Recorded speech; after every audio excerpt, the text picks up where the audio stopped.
President Trump says plans are already in the works for an executive order to end the use of mail-in ballots before the 2026 midterm elections. He says the method is vulnerable to election fraud. Joining us now is constitutional law expert Robert McWhirter. Thank you so much for being with us this morning. My pleasure. So just first of all, does the president actually have constitutional authority to do this? Nope. That's okay. This seems to be a trend when we call you Robert. Can you take us through that, though? There are provisions within the Constitution that this is not supposed to happen. First of all, the original Constitution gives the federal government no power over election administration. That was all left to the states, and there was a reason why. The framers of our Constitution looked across the Atlantic and they saw what Napoleon Bonaparte was doing to the French Republic, and they wanted to assure that no federal official could put themselves in the place of a dictator and control all aspects of elections. So they left all of that to the states to do. Now, there are only 4 provisions in the Constitution that were added later that changes that. The 15th Amendment says states can't prevent people from voting because they're persons of color. The 19th Amendment says you can't prevent women from voting. The 22nd Amendment says you can't have poll taxes. And the 26th Amendment says you can't prevent 18-year-olds from voting. So those are federal laws and federal foundations. But barring that, the federal government, and including the president, has no power at all. And any power that they have under those amendments are actually for Congress to do, not for the president of the United States. So if you go back to the owner's manual, which is the Constitution, the president has no power at all to do anything like this.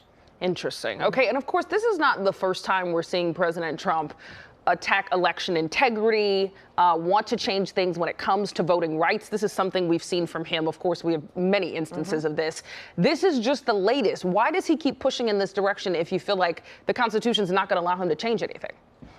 Well, because it kind of fits his crazy narrative that somehow he lost an election because of fake voting and mail-in voting, and he's going to fix all that to assure democracy. The trouble is there's no facts that show that. Mail-in voting is proven to be fair. It's proven to be allow people to vote. And I'll tell you, the odd thing is it's going to hurt Republicans more than Democrats who vote by mail in a greater proportion than Democrats do. Well, he at one point in time actually was encouraging mail-in voting. Oh, yeah, sure.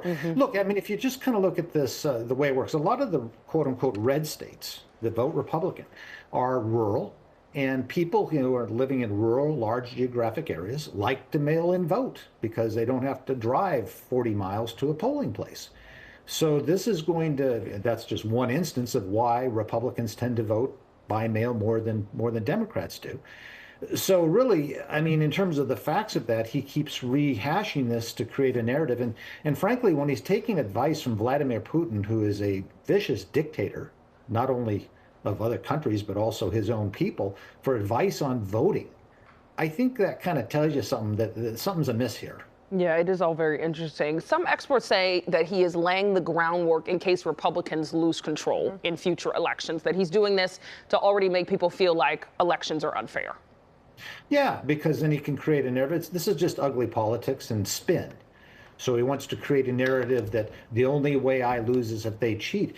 Well, no, he's going to lose because people don't like his policies, or not. I mean, the midterms are always a referendum on the president, much more than they are necessarily a referendum on given congresspersons running. And his policies have proven to be quite unpopular. And so he's laying the groundwork for an excuse as to why he may do poorly in midterm elections. Robert McWhirter, thank you so much for being with us to break this down this morning. My pleasure.